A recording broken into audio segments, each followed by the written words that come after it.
when I first started doing this podcast, I was talking to nothing but Portland musicians, and I would always just be like, "Oh man, I miss that scene. I miss everything about that." And then it stopped for a while, and that's why I was super excited to chat with you guys because I feel like I've missed out on the Portland music scene for a while. Yeah, yeah. Well, now everyone's missing out.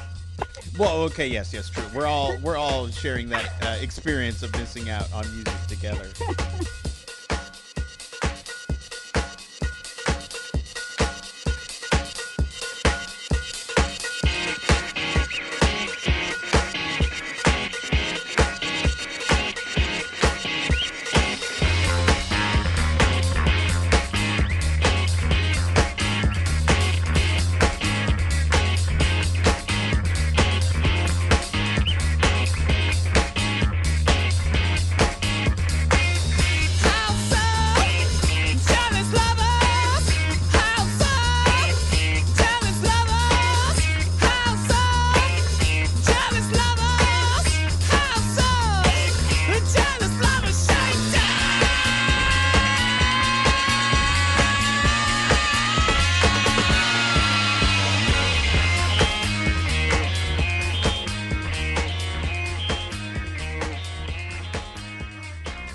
Welcome, everybody, to Casting for Two, the podcast, as always, hosted by me, Chris. Welcome, everybody, to episode number 415. Just apologies for last week. I was unfortunately unable to get out an episode due to the weather being absolutely horrible. But, of course, you would never know that going out this week and it being in the 70s because that's what this place does.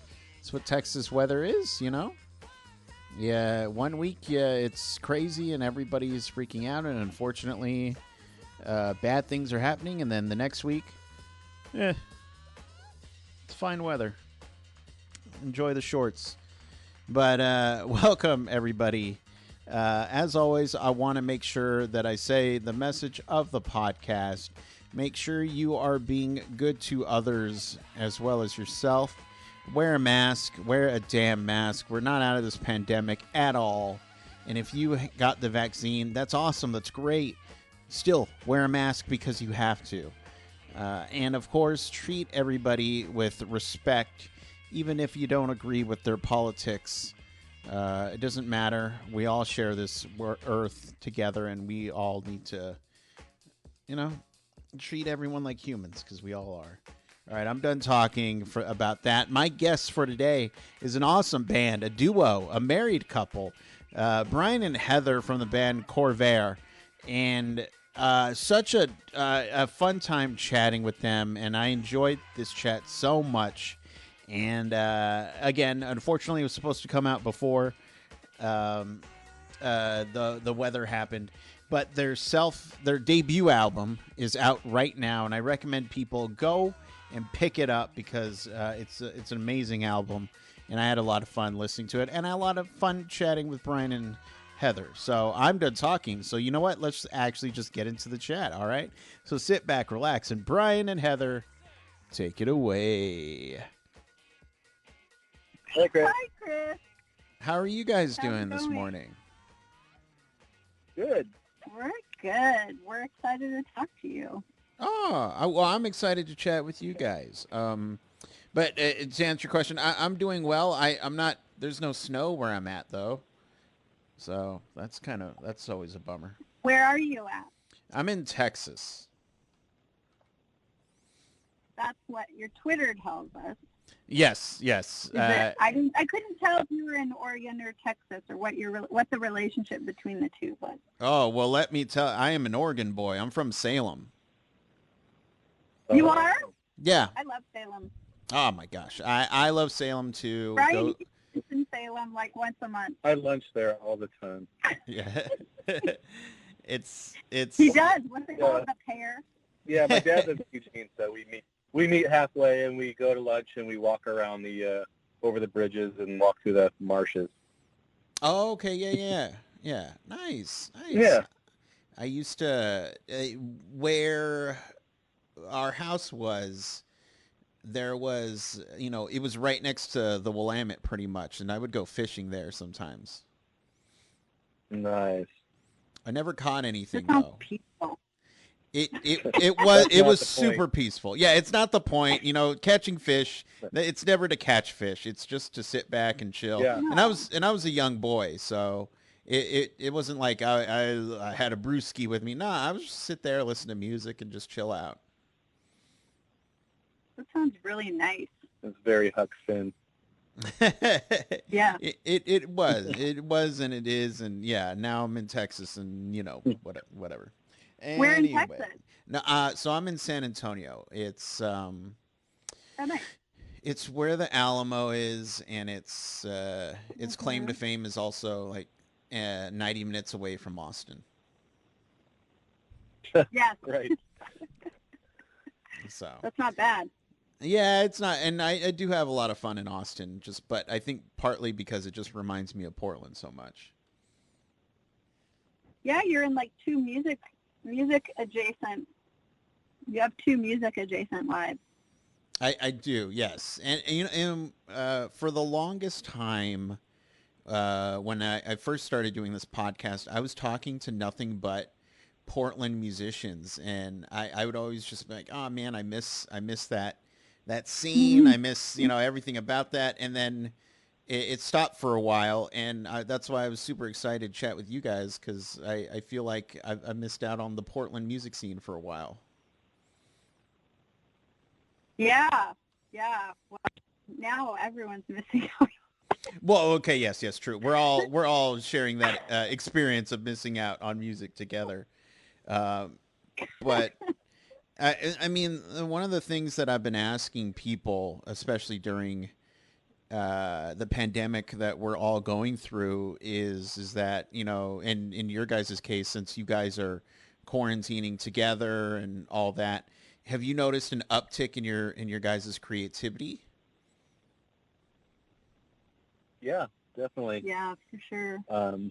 I think we also kind of, when we were creating the record, it was almost a coincidence that we started a creative spurt right around the time this all happened anyway. So we kind of put a few challenges in front of us.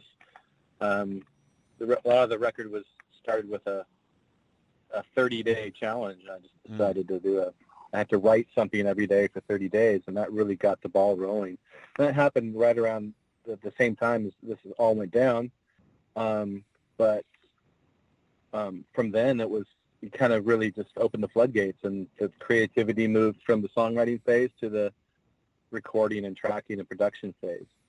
And then we're kind of still in it. I mean, it's just, like I said, opened the floodgates, and kind of been attempting a few other of these writing burst forced little challenges that actually work really well, I find. Yeah, we respond well to pressure. Some people don't, but it works. Yeah, Brian's doing another 30-day challenge right now, and he just it's like a diet. Some out. It's like a diet, though. It's like it doesn't quite work as well the second time around, right? I find myself like, I'll go 3 or 4 days without doing my 30-day challenge, and then I'll just do 4 or 5 songs in one night. And I don't even know how it happens. It doesn't make sense. So, I mean, and again, like a lot of these are just on their voice memos. Some of these are just a riff or a chorus. But most of the time, usually I try to get a verse and a chorus. There's no lyrics, or a lot of times not even a melody. And there's kind of the basic structure and foundation of what could be a song, or a good bridge, or a good outro, or something like that. But we're basically left with a giant pile of bits and pieces to assemble later. And then go for walks. COVID, is kind of prompting quite a few walks around the neighborhood. So I'll just go through some of these voice memos, like, oh yeah, I'm gonna listen to something from a month or two ago, and like, God, I have no recollection writing this, but there's some cool stuff here. So I guess this is how the record was made. The last record was made, and what we're preparing for the next record is really interesting to find that you have so many bits and pieces, like I was saying, but then the next phase would be to sit down and go through all of this. Right. I think we're pretty good at that, though. We sift through and pretty fast. Okay. So we've got ingredients, and then the next phase is we're just going to start, making the stew. Right, exactly. Well, and now you guys have made stew before, so you're like, you know what? We know how to make it differently.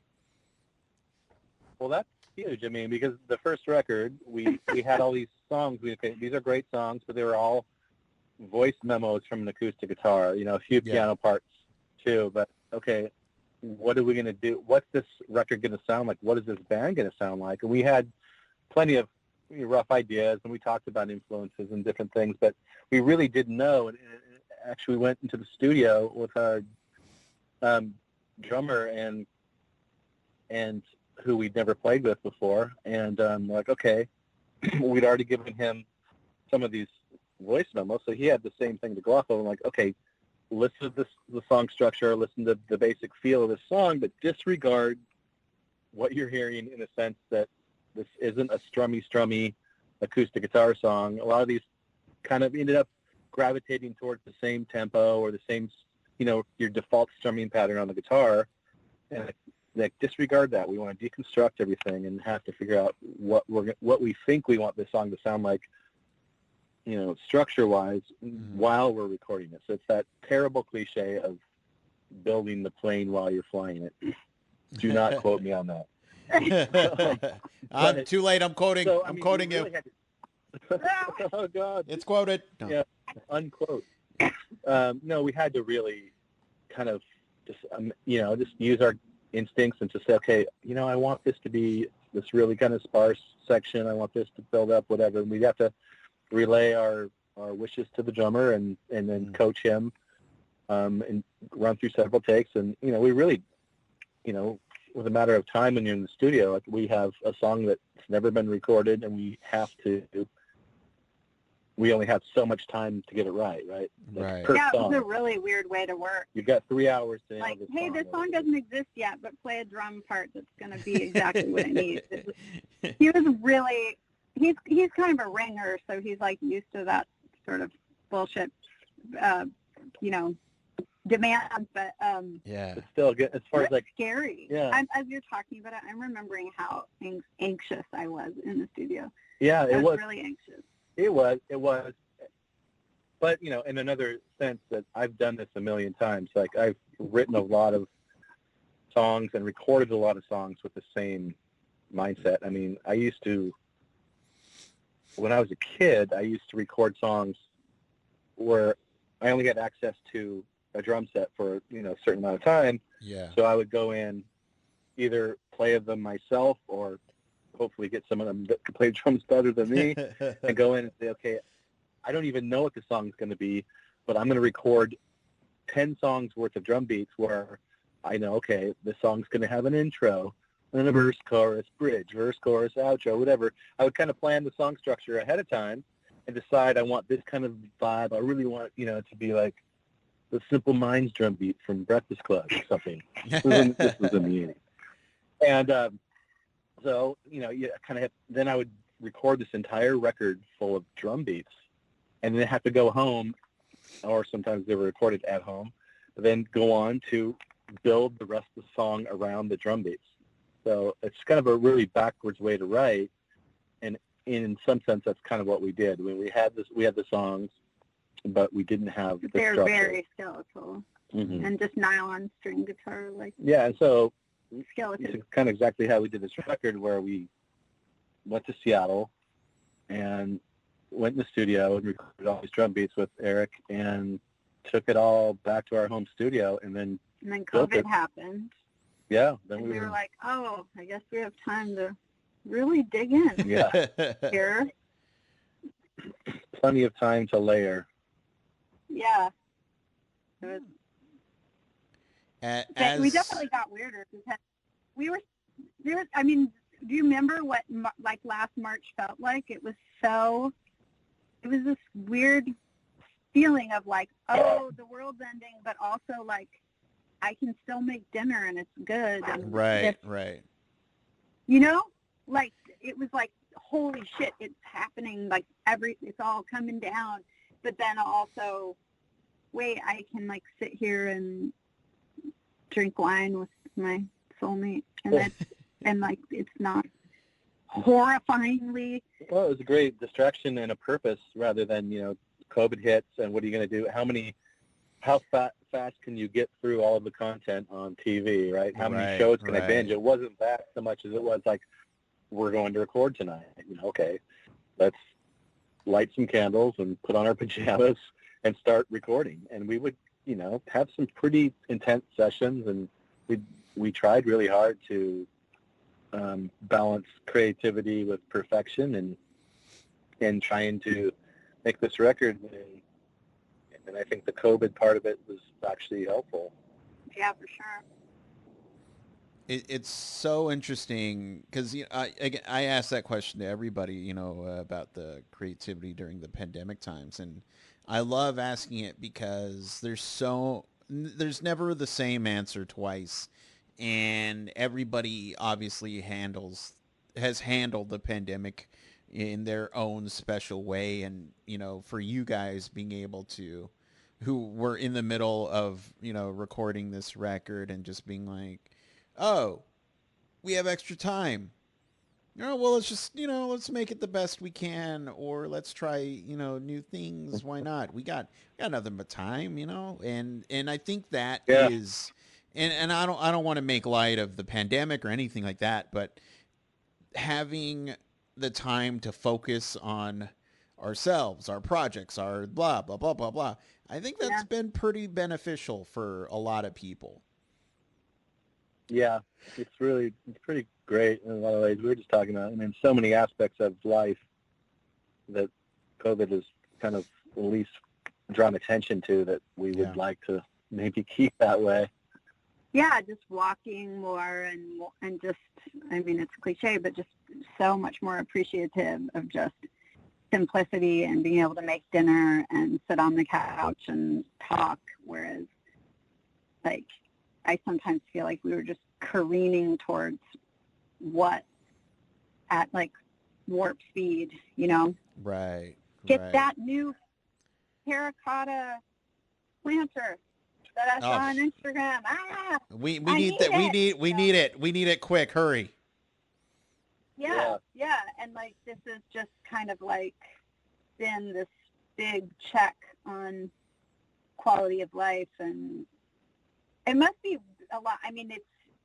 I think a lot about my friends who are single and how they're having a much different experience of it. But I imagine if you were an artist living alone, you'd be doing some crazy stuff, like really, really amazing. Mm-hmm. But I'm glad that we have each other to bounce ideas off of, so we don't get too far down the rabbit hole. Yeah, we're not, or a band that, really depends on each other to be able to make a record, whereas, they can't do it without all four of them or all five of them. Yeah. Where we're in this unique position, not completely unique, but we're in the side of the camp that, we could function fine making a record with the two of us without having to, find a way to get together with masks in a practice space with other people. It's funny, like I was just talking to a drummer friend of mine who's probably going to play on the next record who just got COVID from going into the studio. He got it from the engineer.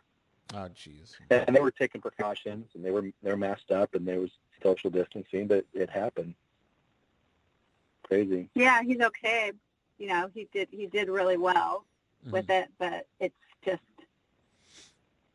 sobering, I think everyone's sort of testing, like, how well do these precautions work? Right, yeah. And not that well. and it's so funny because, I don't go anywhere. When the pandemic happened, I was just like, look, I'm already social distancing already. I don't do anything. Yeah. I don't do, and even after in Texas,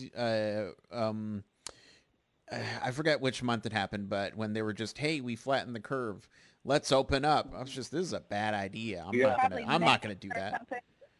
Yeah. No. Yeah. It is so They dumb. insane. So dumb. And It's so weird how people are like, aren't you sick of this? It's like, well, it's totally beside the point. Right. No one's asking, or no one should be asking. It's completely ridiculous. People just like, hey, it's over. Let's go back to normal. No. Yeah. Whatever. But that's great that you guys have, a shared common interest that you guys can bounce each other with, and obviously start a band. I want to go back to the whole recording music when you were a child, Brian. How old were you when you were doing that? Probably 8th grade. So this is right when I'm dating myself here, but this is literally when 4-track home recording became and I started. My dad was. We can touch on this later too. But my dad was in a band in the '60s, so I was already influenced by this, and he was kind of my hero, and so I always knew I wanted to be in a band. I remember having a conversation with my buddies in like 6th grade about, okay, let's start a band. Okay, I'll play the guitar. Yeah, I'll play the drums. And we made it happen. And eventually, by 7th grade, we had the band together and we were playing. And by 8th grade, I got this 4-track machine. I actually talked my dad into it. I'm like, okay, Dad, because he's primarily a cello player. And I'm like, you really need this thing for your cello. You can record it, and you could record another track, and you could play with yourself. You could play all these different parts. And he's like, oh, yeah, really? Yeah, come on, Dad. You really need it. So I talked him into buying this 4-track. And my parents were divorced. So I'd see my dad on the weekend. So I kind of actually started, like, hanging out at my dad's house more often just to go to his house to use the 4-track. Eventually, he never ended up using it. So he eventually relinquished control of the 4-track. And I mean, I was obsessed. I mean, I remember the first weekend I got my hands on it. We took it home, and I'm just reading this manual, trying to figure out how to use this thing. I literally would stay up till the sun came up. And I would do this like every weekend. I would stay up all night long recording. And, I was young enough that, I could play some, handful of songs on the guitar or whatever, but my dad had a bass guitar and I'd get my hands on some little drum machines here and there. And also, we had a drum kit at home to, I can't remember if we're practicing at our house, my house, or a friend's house, but I had access to a drum kit as well. So basically, by the age of, 14, I had this multi-track life where I was able to build these songs from the ground up at that age. So basically, what I'm trying to say is I really cut my teeth, not just on guitar, but songwriting, learning how to play the bass, learning how to harmonize, learning how to double track, learning how to bounce tracks, learning basically production, learning how to, record a drum set. And this is before anyone was doing any of this stuff. And be able to take, a couple Radio Shack mics and figure out a way to record a drum set with like on a 4-track that has 2 inputs, and some of it turned out really good. It's like, it was just amazing sometimes what you can do with limitations. And so, by the time I'm in 9th grade and I have like my new super group, like my metal band disbanded and this other band disbanded, and I put together the super group in 9th grade. And by then I kind of already figured out this 4-track, and we were like making 4-track records, basically. How many records did you make? 10. Dang. Well, the thing is, the band They're amazing. Yeah, and they're full-on records, and they're good. Again, we would stay up all night long, but we're a little older, so by now we're smoking weed and stuff like that. Naturally. And, so some of these records are pretty trippy, but, and it's funny, and it's a thing. It's kind of like a apples and stereo kind of like 4-track culture that's kind of a subgenre. But I was doing this before I knew anything about anything. And the other cool thing was just the fact that we were, not trying to sound like anybody. And this 4-track as a tool just propelled us into directions that we would have never gone. So the end result was this music that was indescribable, in which even to this day, sometimes I miss, or I almost want to model some stuff. Like, I really want to sound like 1985 Yellow Snow. But our third through fifth album, that was the sweet spot. I concur. I'm a big Yellow Snow fan, so I'm Yellow Snow's biggest fan, literally. I know all the words, and I love the song so much. Snow Shovel is my favorite, if anyone's ever asking. Snow Shovel is No, they're pretty hilarious songs, obviously. I mean, they're written by kids, Yeah. Right. The idea of romance is really funny. There's a lyric in one of my favorite songs, now, really like sexual innuendo, which always gets like a hearty chortle for me when I imagine the ride a ninth grade boy could take a girl on. It's going to be great. I didn't even have time to put my seatbelt on. That's awesome that you have this time capsule that you can literally, let me pop on, let me see what how I was back then. It's hilarious because I happen to be a master archivist, so I have every single recording I've ever made. Since even the first boombox recording of 7th grade, they are literally one of our first band practices ever. Oh wow! It's so funny. We used to wrestle before band practice to get pumped up. Literally, wrestling match. Get the testosterone flowing. We would wrestle, and then we would get on the microphone and say, like, "Are you ready, Tacoma Dome?" We didn't even do the echo. With squeaky puberty voice. Yeah. Are you ready? The boombox, the drummer, the drummer's voice hadn't changed yet. He's like, "Come on, let's go." And now with the School of Rock and all this stuff, this is totally common, right? It's like little kids. Everyone's kid is in the band at the age of 8. Right. But back then, you were a freak. It's a total novelty. Hilarious. Oh, that's great.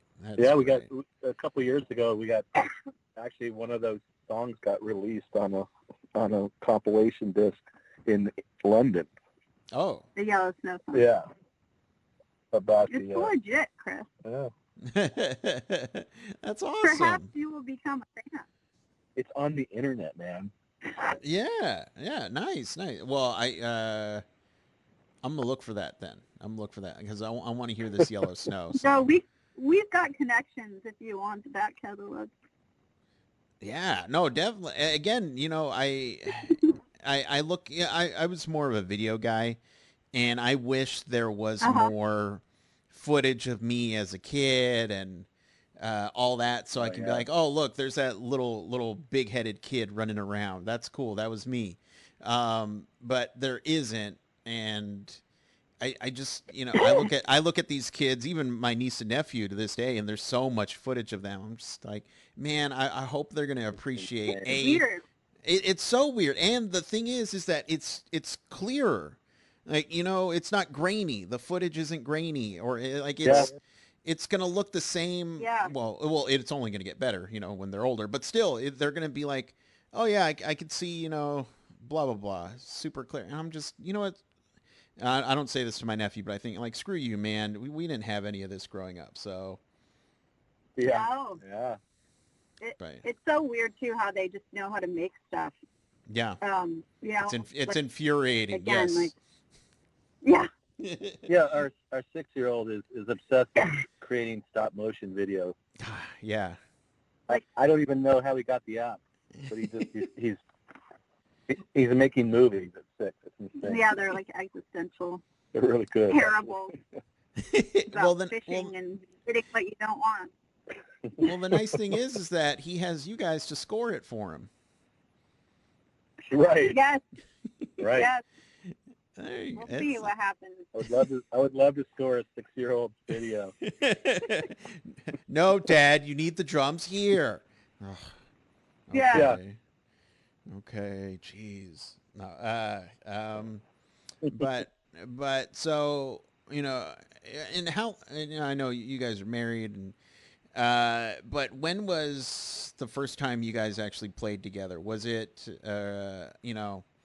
just as strangers, or just like, hey, you play this instrument, I do it, let's play together, or like, what was the story of you two actually coming together and playing? We didn't actually come together for music. We met a really long time ago. Brian's band was playing at North by Northwest. Do you remember North by Northwest? Yes. Do you remember Satyricon? The famed Portland rock club.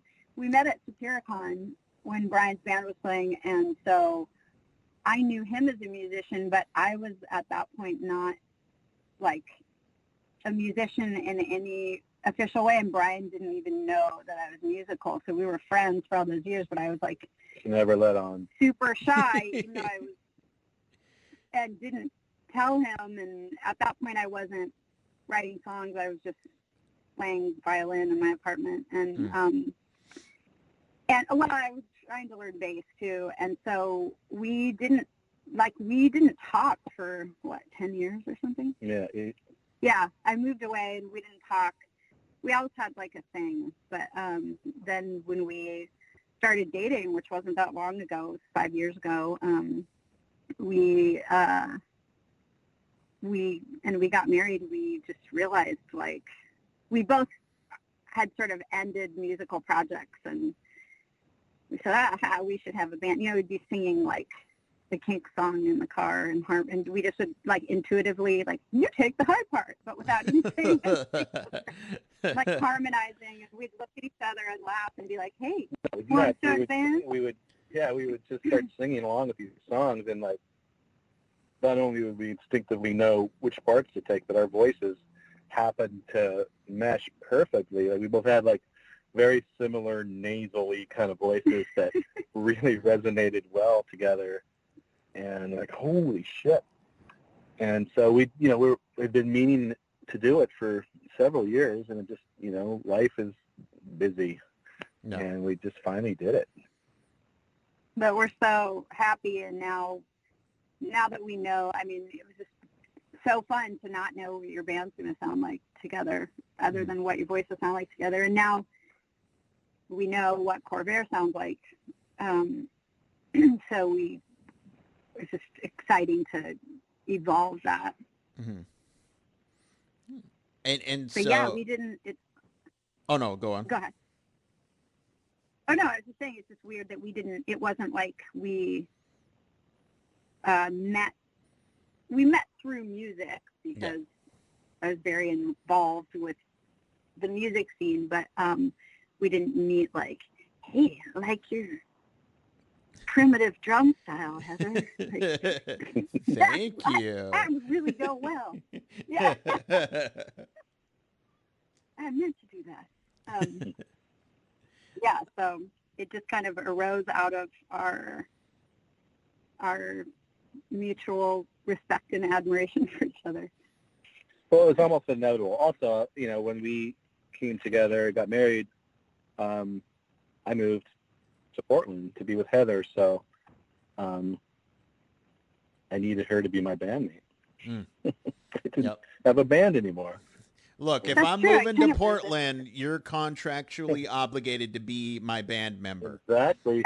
Yeah, I thought he was joking. And not only do you have to show me the good restaurant. Yes. You have to be in my band. As the first year or so I was in Portland, I was still playing with my band in Seattle, so we needed that to die out as well first. Yeah. You're otherwise engaged. I was otherwise engaged, too. I was trying to make a record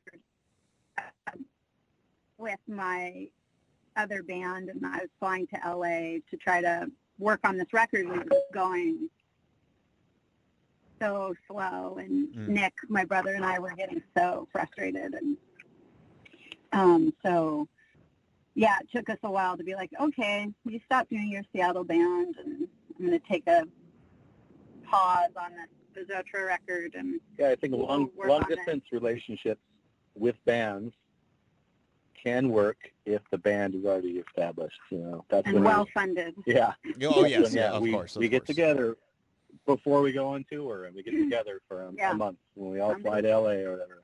But you know, if a band is in infancy stage, or even in a just kind of a poverty stage, yeah, it's just not sustainable. Yeah. Okay. But I mean, ultimately, you know, it brought you guys together, and you were able to do this album. And I'm assuming the goal, when the pandemic gets to a more stable point, and or is even eradicated, which who knows how long that's going to take, not to depress anyone. But still, is there a song off this album that you're looking forward to playing in front of people? Mm. I think maybe some of the more straightforward songs. There are a few tracks that kind of like the Beatles in their later stages, where they were focused on the studio, and they ended up stopped playing live because, you know, it's like they're like, screw it, this is gonna be really, it's just too hard to pull off these songs live. So some of the songs that we ended up recording probably are going to be really difficult to pull off. Again, I mean, you know, like we didn't have any limitations. We know there's going to be keyboard and everything, but some songs have 5 different keyboard sounds on it, you know, so how are you going to pull that one off? Or like, I literally, I mean, there's songs where I, you know, recorded, I'm not joking, like 14 guitar parts or something. And, but, you know, that's a little more straightforward to pull off live, because you can just play a part, and that's what people hear, and that's fine. So I think the lead track, Ocean-Sided, would be a pretty straightforward rock song to play live. I'm also starting to, over time, have some songs grow on you a little more. I think some of the ones that are sparser, like the latest single, Green, and then we have a song called Focus Polar that's kind of our primarily acoustic-y song. Those are fun, so I could imagine those translating in a really fun way to a live performance. Not necessarily the easiest to pull off, but I think I'm starting to appreciate some of the negative space and quieter parts. Versus some of the more bombastic ones like Paladin or something. It's like harder to. Yeah. All the big, we got like outro-itis. I think it's going to be first. We love outros. We love them. It's not even a word because they'll check every time. Outros. Well, because like some of our favorite bands have great outros. Yeah. So it's just so satisfying. Yeah. I love me a Guided by Voices outro. It just like kills me. My favorite outro is the first song off Frank Black's first solo album, Los Angeles. And it's like the song is like a minute long, and the outro is like 4 minutes long. I just love it. It's just something hypnotic about the repeating patterns of like a Pixies outro. Yeah. And we definitely are influenced by that on this record. And some of the stuff that, you know, on the latest 30-day challenges have been kind of, a lot of that's popping up again. So it's like, okay, how are we going to structure things? But I'm just listening to some current music. I just heard this Sharon Van Etten, is that how you say it, song the other day. And she's awesome. Yeah, it was a very similar song structure, and it's in kind of this subgenre indie female singer stuff we've been listening to a lot, Mitski and St. Vincent and things like that. They're not afraid to blow up the traditional song structure either, and I think that's a good thing. I think it's kind of a power in numbers where you can get enough like-minded artists who are all saying, fuck it. Can you say fuck it on a podcast? Ah. F. Yeah, Okay. fudge it. Just say whatever you want. Fudge it. You know, that yeah, it's kind of an anything goes direction where some of this music's heading. I love it. Yeah, it is interesting that women are kind of pushing the boundaries. Mm-hmm. Mm-hmm. Yeah. More. Yeah. Not surprising. No, I do think there's kind of a different. I don't know if it's sexist to even point out that it's the women who happen to be taking this art form in a more interesting direction because they've been kind of held back and ignored for so long that they're like, oh yeah, watch this, you know? Exactly. Let me finally write what I want to write and say what I want to say. No, absolutely. Yeah, it's really cool, and I think it's good that we, you know, have that. We're a mixed genre band, but we, you know, in the same way that gender. Yes, sorry. Gender same genre. Thing. Mixed a gender band. It's kind of like Obama or Kamala Harris. We can go either direction, right? We can be a male-oriented or female-oriented, or you know, maybe they. Yeah, we can. I think it's cool that we can have some really traditional male elements in the music, and then have some really female themes. And the thing I really like about that song Green is it doesn't sound like PJ Harvey, but it reminds me of like her energy, in that there's this kind of like very like clenched fist to it. It's kind of barely holding back. Like it's tense, but it's like a feminine tension, but that feels like about to like unhinge. And I think that's really exciting. I mean, PJ Harvey, when I was younger, kind of like really intimidated me even as a listener. I was like, and that now she just blows my mind. And I think that sort of rage, the bottled rage, that's kind of delivered slightly laid back is really interesting from women.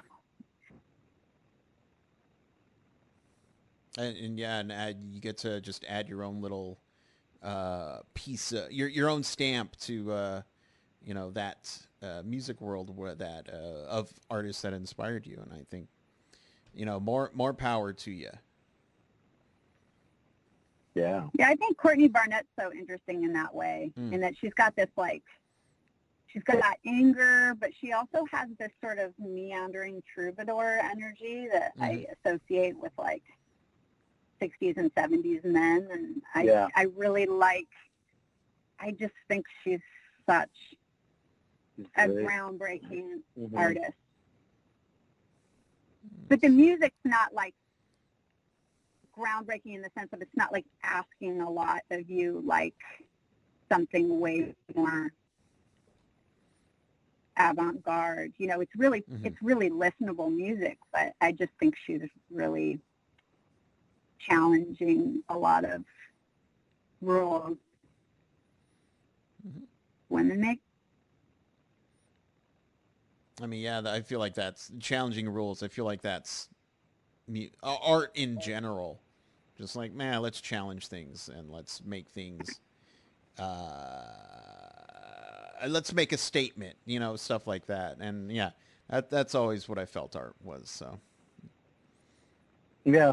And I like to I feel on this record that as much as we challenge, we also kind of pay homage to some of the influences that we've had.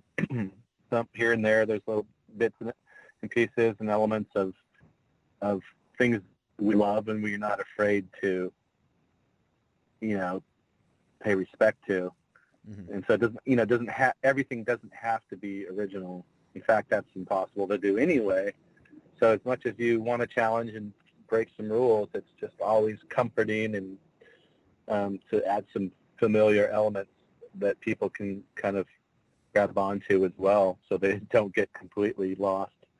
Something to kind of buoy them in our weirdness is to have like, okay, here's our little, garage rock outro, or there's, like the outro, the focus puller, it's like, okay, this part is not challenging at all. Yeah.